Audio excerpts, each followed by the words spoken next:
ఇక దేశంలో రాబోయే అసెంబ్లీ ఎన్నికల నేపథ్యంలో ఎన్నికల నిఘాను భారత ఎన్నికల సంఘం మరింత కట్టుదిట్టం చేసింది. 2026 ఫిబ్రవరి 26న ప్రారంభించిన ఎలక్ట్రానిక్ సీజర్ మేనేజ్మెంట్ సిస్టమ్ ద్వారా కేవలం 38 రోజుల్లోనే 650 కోట్లకు పైగా విలువైన ఆస్తులను స్వాధీనం చేసుకున్నట్లు ఈసీఐ వెల్లడించింది.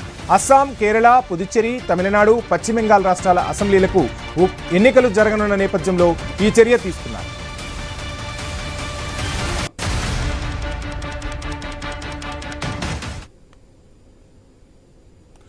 ఇక స్వాధీనాల వివరాలు చూస్తే 53 కోట్లకు పైగా నగదు, సుమారు 30 లక్షల లీటర్ల మద్యం, 230 కోట్ల విలువైన డ్రగ్స్, 58 కోట్ల విలువైన బంగారం వంటి లోహాలు, 231 కోట్లకు పైగా ఉచితాలు, ఇతర వస్తువులు స్వాధీనం చేసుకున్నారు.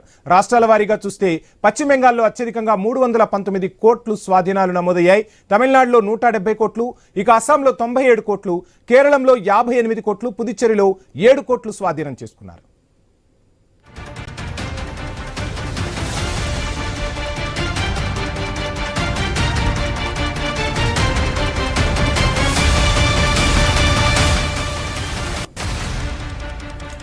ఎన్నికలు పారదర్శకంగా, హింసారహితంగా జరగాలని లక్ష్యంగా పెట్టుకున్న ఈసీఐ ముఖ్య కార్యదర్శులు, డీజీపీలు, ఇతర ఉన్నతాధికారులతో సమీక్ష సమావేశాలు నిర్వహించింది.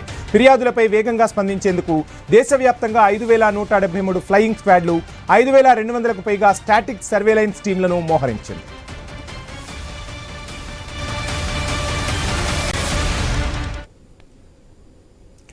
ఇక పశ్చిమాసియా యుద్ధంలో క్రూడ్ ఆయిల్, గ్యాస్ క్షేత్రాలు వరుసగా మంటలు